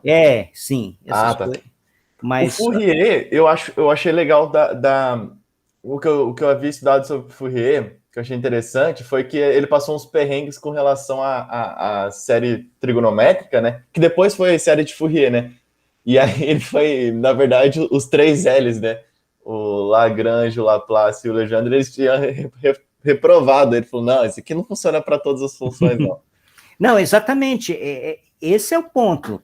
Que você tinha uma certa crença, entre aspas, de que você expandir uma coisa em série significa que a função que vai aparecer é uma coisa muito bem lisinha, diferenciável quantas vezes você quiser, porque você está somando uma quantidade infinita, então só se a coisa fosse bem comportada. Aí você chega com uma coisa assim, coisas que não são tão boazinhas assim e que ainda você consegue expandir em série. Mas acho que tinha que ser de menos pirapira para funcionar. Aí tem uma historiazinha que daí eu acho que é só uma lenda que fala que diz que a motivação do Fourier, porque parece que ele foi governador do Egito, alguma coisa assim. Não, é assim, prefeito, aí voltou para a França, foi prefeito de... Sim, todos esses caras, ou eles se ferraram muito por causa da política, ou eles se deram muito bem. O Fourier e o Gaspard Monge, eles eram aliados do Napoleão Bonaparte. E os dois foram para o Egito com o Napoleão. O Napoleão fez uma exposição no Egito. Ele Tanto que tem uma lenda que o nariz da estátua lá da Esfinge foi por causa dos soldados dando tiro. Não sei se é verdade isso, dando tiro no nariz, e por isso que a estátua lá, a Esfinge da pirâmide de Quéops não tem o nariz. Aliás, se vocês estão vendo a novelinha do Dom Pedro? Então, mas não, só assim, tá legal, mas o Dom Pedro II, ele foi no Egito também, e ele tem uma foto na frente da pirâmide, perto da Esfinge. Ela estava encoberta de areia quase até a cabeça. Hoje a gente vê lá aquele monumento, tá? Aquilo estava no século XIX, estava tudo encoberto de areia, assim, estava quase que inteiramente. Acho que só tinha a cabecinha da Esfinge do lado de fora. Assim, é impressionante assim o que o templo, quer dizer, e isso então já fazia alguns séculos que meio que estava lá jogado, porque certamente, assim, depois que o Islã tomou conta de toda aquela região, então, como o Islã ele tem um fundamento de não idolatria, de qualquer coisa assim, imagens é uma coisa que é totalmente rejeitada, então essas obras de arte, por exemplo, uma esfinge, que é basicamente uma deificação do faraó que estava lá, então isso para eles era idolatria, então eles nem davam bola para aqueles monumentos egípcios, aqueles deuses egípcios estavam lá, assim, se eles pudessem, eles até destruíam tudo para não ofender Alá. Então aí no século XIX estava tudo abandonado às traças, assim, para você ter uma ideia assim, você falou do Egito, né? Mas voltando a falar, então o Fourier e o Monge, eles tiveram importância nessa expedição do Egito do Napoleão. E esses caras se deram muito bem, assim, politicamente, eles receberam cargos, tal, assim, então Napoleão Bonaparte... porque, assim, aquilo que eu tava vendo na epopeiazinha que eu li, a motivação do Fourier de ter estudado sobre o calor foi pelos perrengues que ele passou no deserto do Egito, lá no Saara. E aí parece que... não sei se foi ele que conseguiu concluir, porque quando você está a altas temperaturas, por mais que não pareça ser, né, lógico, colocar muitas roupas te protege e tudo mais, por conta das trocas de temperatura ali. E foi nesse sentido, por conta disso, que ele começou peraí, então deixa eu estudar esse negócio do calor de ir de um local para o outro. Daí começou a questão do fluxo e tudo mais. Parece meio anedótico, pode ter sido, mas mas assim, e o calor, né, tem toda aquela, você sabe, né, que essa equação desconta só da transmissão por condução térmica, que é quando você tem um meio sólido e você aí passa pela vibração, basicamente a gente entende hoje que é por causa da vibração das moléculas. Mas, por exemplo, existem outras duas formas, que é a convecção. Quando você põe a água no fogo, aí fica aquela coisa borbulhando assim, aquilo é convecção. Na verdade, quando a gente vê a Annie Lotterman lá falando da previsão do tempo, lá, aquela coisa, tem aquelas correntes de ar que sobem, isso é convecção. Então, a convecção... Por isso chuvas convectivas. Então, convecção é que faz esse movimento assim, então vai jogando o ar quente para cima, para baixo, então, e a terceira forma, que é a forma que mais existe no universo, que é a irradiação. Como é que o calor do Sol chega até nós? Por causa de ondas eletromagnéticas, também só foi entendido totalmente depois das equações de Maxwell. E ele, inclusive, influenciou o Boltzmann, né, para falar sobre a radiação, aí surge a constante de Stefan Boltzmann. Na verdade, eu vi que ele influenciou muito o Kelvin, né? Sim, Lord Kelvin elogia a teoria analítica da chaleur como sendo uma grande obra. E o Carnot, parece o pai da termodinâmica, né? Na verdade, eu descobri que existiam vários Carnot. Assim, existia... o Carnot pai, né? O Carnot filho. Então, mas o Carnot da termodinâmica é o Sadi Carnot. Sadi Carnot, que é o do ciclo de Carnot. Isso. Então, assim, a termodinâmica surgiu, claro, o trabalho de Fourier é importante dentro desse contexto todo, né, que várias pessoas estavam pensando sobre o calor de diversas formas, né, nós falamos do Kelvin, do Boltzmann, do Carnot, então essas coisas surgiram mais ou menos na mesma época. A gente só tem geladeira por conta de Carnot, que é por conta de Fourier, olha só. O ciclo de Carnot. A gente estaria preservando os alimentos no sal ainda. No sal. Então, mas, assim, só para não perdermos, o grande lance é que não só a física... Então, assim, a física desse período, final do século XVIII, começo do século XIX, também tem grande importância por causa da Revolução Industrial, porque uma das coisas que começaram a ser utilizadas são as máquinas a vapor. Então, a máquina a vapor que produzia, assim, você fazer as indústrias lá de tecido, depois o trem, né, a locomoção. Então, o vapor, o poder do vapor lá, James Joule, que foi o que... Foi nessa época? Então, nesse período, entre século final... Eu sei que o Thomson foi logo após, né? O Thomson também teve influência. Thomson é o Lord Kelvin, né? Thomson é o Kelvin. O quê? A mesma pessoa? Eu acho que William Thomson é o Lord Kelvin. Nossa. O Thomson da lâmpada é o Kelvin do... Lâmpada, eu tô falando do Kelvin da temperatura de Kelvin. Não. Da lâmpada, quem fez é o... como é que é o nome dele? Desculpa, professor, tá certo. William Thomson. Eu confundi. Com Thomas Edison. Eu confundi com o Thomas Edison da lâmpada. Foi mal. Tá gravando aí? Tá gravando. Ainda não terminou a aula. Não. Mas então, a Revolução Industrial foi importante para todos esses estudos de termodinâmica, por causa da Revolução Industrial. Então, quer dizer, não é uma coisa que também surgiu do vácuo, as pessoas começaram a se interessar pelo calor, pelas transmissões de calor. É porque isto gerava, assim, energia que gerava uma nova tecnologia que fazia pessoas ganharem dinheiro. No final dos contos, é isso que estava por trás. Então, esse interesse. Assim como no final do século XIX, qual que era o principal estudo? Eletromagnetismo. Mas não é porque os caras ficavam brincando com a equação de Maxwell, é porque começaram a ver que tem iluminação, assim, a energia elétrica passou a ser algo que tinha interesse comercial, industrial. Então os interesses da ciência surgem por diversos motivos. E eu posso dizer também, meados do século XX, toda a questão de física nuclear, muito da mecânica quântica, o que é? arma atômica, energia atômica. Então, sim, quer dizer, o Projeto Manhattan foi na década de 40, e então, quem que estava lá?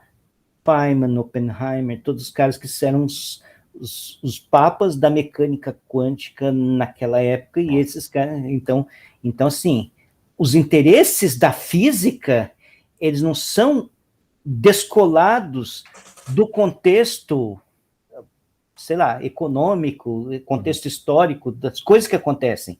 Assim, os cientistas não vivem numa bolha. Mesmo os matemáticos também não vivem numa bolha. E por isso que tem modinha na ciência, tem modinha na matemática, e essa modinha tem muito a ver. Por exemplo, por que hoje a modinha é Big Data, como é que chama? Machine Learning? Porque isso é o que dá dinheiro. Porque, assim, não só no mercado financeiro, os caras ficam vendo lá como é que é a flutuação da bolsa, mas também os próprios algoritmos que tem a ver com as buscas de dados no Google, no YouTube, sei lá, usam esses negócios. Então, é o que dá dinheiro. Então, muita gente começa a ir pesquisar e fazer coisa porque dá dinheiro. Então, tem muito isso. Não tem jeito de fugir dessa coisa. A gente está falando de coisas bonitas, assim, funções, continuidade, conceito de limite, como é que é, epsilon e delta, mas na verdade tudo aquilo, se você vai olhar bem por trás, tem outros interesses que às vezes fogem ao próprio escopo do cientista que está trabalhando naquilo. Então isso é uma coisa que a gente também tem que pensar, que a matemática, ela é uma ciência humana, quer dizer, uma atividade humana, no sentido que não tem como você fazer a coisa descolado da sua realidade. Assim, é claro que, assim, eu não gosto, nem sei o que é machine learning, assim, não vou mexer com isso, assim, também já tenho meu emprego, já vou aposentar daqui a uns 20 anos, já aposento, então não tenho mais que ficar indo atrás da modinha, eu faço aquilo que eu gosto, aquilo que me diverte. Isso que eu estou fazendo aqui agora me diverte bastante. Então, assim, mas é claro que se você pensar, por exemplo, se eu for pedir bolsa, vamos supor, você vai pedir uma bolsa no CNPq, de pesquisa. É óbvio que quem vai ter mais chance de ganhar uma bolsa? Quem está trabalhando nas coisas que vão estar na ordem do dia. Tem essa. Né? A questão do lado SIC, né? Da competição ali, vamos dizer assim, informalmente, competição de iniciação científica, né? O que ganha, geralmente, são as engenharias que têm aplicações, né, práticas, infelizmente. Então, a não ser que o estudante de matemática ele acabe pegando um negócio assim legal pra caramba, né? Assim, um negócio que, nossa, que eu sei que tem alunos bons o suficiente para fazerem coisas legais pra caramba, assim.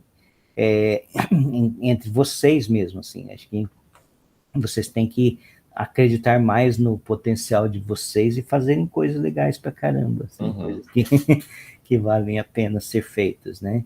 Mas não que, assim, o que vale a pena ser feito? Bom, tem dois aspectos. O que vale a pena ser feito no sentido, eu como matemático, é aquilo que eu curto fazer. Então, por exemplo, eu gosto de falar de aula de Hopf, de categoria, então é isso que eu curto fazer, é isso que vale, para mim, vale a pena eu fazer. Mas o que vale a pena cada um de vocês fazer? É o que vocês curtirem. Agora, certamente, tem uma macroestrutura que, sei lá, que é quem, na verdade, controla bolsas, tal, assim, que vai dizer que vale a pena fazer é o que está na ordem do dia. Então, eu vou dar dinheiro para pessoas que fazem aquilo que é o que vai render mais resultados, assim. Então, isso tem esse aspecto que foge à nossa liberdade de escolha. Não é liberdade de escolha, tem liberdade de escolha, mas tem liberdade de escolha de fazer e não ganhar dinheiro nunca na vida. Então, nem peço ficar perdendo tempo de fazer projeto para mandar para o CNPq. Ficar gastando tempo para depois receber, não. Quer dizer, você faz toda aquela história lá e gasta semanas da sua vida para você saber que vai receber um não. Então, nem vou me dar o desprazer de ficar gastando meu tempo com isso, né? Então, mas certamente isso, por exemplo, na matemática isso talvez não tenha tantas sanções, a não ser no sentido assim, Talvez você não tenha um dinheiro para ir num congresso que você gostaria de ir, se você não tiver um financiamento de alguma agência pública, mas se você faz física, se você faz química, talvez dependa de materiais, dependa de compra de equipamentos, aí você pode não ter esse equipamento, porque você vai pedir para uma agência governamental, assim, aí não, você não faz a pesquisa que é de interesse, sei lá, e aí você, tipo, fica preterido. Então pode acontecer isso. A gente só tem isso aqui. Tendo dinheiro para comprar um monte disso, tem um monte de papel de rascunho que você pode pegar até no lixo, você vai fazendo conta, né? Você vai fazendo as coisas. Então a matemática, no certo sentido, ainda a gente tem até um pouco menos de preocupação com esse tipo de coisa. Tá. Vocês não querem falar mais nada? Assim? Eu quero. Isso. Essa parte do Fourier, para mim, é interessante justamente porque foi uma das matérias que eu mais gostei quando eu fiz a graduação, a parte de fenômenos de transporte de calor, tanto que eu lecionei desse conteúdo, da parte de convecção, de radiação e tudo. Então, ver isso, tipo, me dá aquele gostinho de novo da minha época de engenharia. Ai, que legal. E é bom de saber a história disso, porque, na verdade, todo o curso todo da matemática para mim está sendo isso. Muitas coisas eu já vi, mas eu não sei de onde surgiram e tudo. E essa parte da história, ela é legal de saber, porque fecha as lacunas, porque a gente chega e usa e nunca sabia o que mais o Fourier tinha feito, de onde ele tirou isso, quem que era e nada. Então, vários nomes são assim, eram assim para mim, né? Que eu usava e não tinha nem ideia de quem era. E essas coisas do projeto, professor, deu um gatilho para o professor ficar falando isso, porque, olha, nós lá da engenharia, a gente precisa de material para tudo. Tanto que aí, às vezes, ia fazer um projeto, e aí o professor, tipo, eu quero estudar tal coisa. Pera, vamos ver tudo que você precisa de material. Tem um laboratório? O que vai precisar comprar? Quanto custa? Será que a gente consegue esse dinheiro? Será que vai atrás do projeto e coisa? E daí depois não consegue. Aí tem que mudar o projeto, mudar o que você quer estudar, porque você tem que adaptar com o que você tem. E troca de equipamentos, troca de coisa entre projetos, tipo, entre grupos de pesquisa, porque você não consegue, mas o outro grupo tem. E poderia te emprestar, aí troca serviço. Nossa, gente, é uma politicagem tudo isso. Realmente, na matemática, pelo que o professor falou, é bem mais simples. É bem mais simples, mas mais pobre também, né? Bem mais simples, mas mais pobre. Quer dizer, quando eu quero ir assim, para algum congresso, que eu tenho que tirar do meu próprio bolso, pagar a minha passagem, lá vou eu. Mas se eu quero fazer isso, eu tenho que fazer assim. Ninguém vai me bancar. Então... eu tive que, no meu doutorado, eu troquei de tema 2 vezes. Por conta desses quesitos, né? A primeira vez eu tive que trocar de tema porque o meu co-orientador, que eu estava fazendo lá em Blumenau, era a UFSC, mas eles estavam fazendo em parceria, né? E meu co-orientador lá de Blumenau voltou para Angola, me deixou sozinha. E aí ninguém lá queria assumir, porque ninguém estava trabalhando com a parte de biodiesel. E aí eu tive que vir para cá, e aqui ninguém trabalhava com biodiesel. Então eu tive que trocar de tema. Nossa. Aí achei outro tema, comecei a trabalhar com o professor ali, um outro professor, e aí cortaram a verba, cancelaram o projeto. Misericórdia. Aí eu tive que trocar de novo de tema. Daí quando eu fui pro terceiro tema, o professor falou, olha, escolhe vê alguma coisa aqui com esse grupo, porque esse grupo tá firme. Esse grupo tem dinheiro aqui, porque senão tu não vai conseguir terminar nunca. Toda vez eu entrava num projeto, alguma coisa acontecia. Aí eu consegui entrar num outro ali, no terceiro tema, mas, tipo, isso era coisa de... Tava quase assim, tipo, já tava querendo... Para estourar o prazo. Não, tava querendo agendar a qualificação, aí, pá, o orientador foi embora. Aí fui pro outro. Aí trabalha. Tamo lá, quase pensando na qualificação, tal, fazendo pesquisa, começando a fazer testes iniciais, papapá. Pois é, cancelaram o projeto. Aí tu fica nada. Aí quando foi pro outro, tipo, meu doutorado foi tudo que tinha para dar de errado, assim, deu, sabe? Tipo, foi um perrengue tanto dessas questões. Aí laboratório, aí deu obras no laboratório do prédio, ficou 1 ano e pouco em obras. Aí eu tive 2 cirurgias, aí eu tive bursite, aí eu fiquei fazendo 120 sessões de fisioterapia. Tudo que tinha para dar errado no meu doutorado deu, assim. Então, quando eu terminei, o professor olhou para mim, nossa, que persistência sua, porque eu já vi alunos por muito menos desistirem e acharem que não valia a pena. Eu falei, gente, Olha, parabéns. Foi bem puxado, assim, tipo, aquela coisa que parece história de novela, assim, meu doutorado, até hoje. Sim. Eu fico pensando que caramba. E aí eu fico pensando que muito foi por essas questões de não ter o financiamento, de não ter os materiais necessários e tudo. E o fato de ser tudo experimental, quando fechou lá o prédio por causa das obras, parou tudo. A parte experimental. E o nosso trabalho não rende muito quando é só pesquisa bibliográfica, né? A gente precisa fazer. Então, deu um gatilho aí, professor. Ok. Deixa eu só encerrar aqui,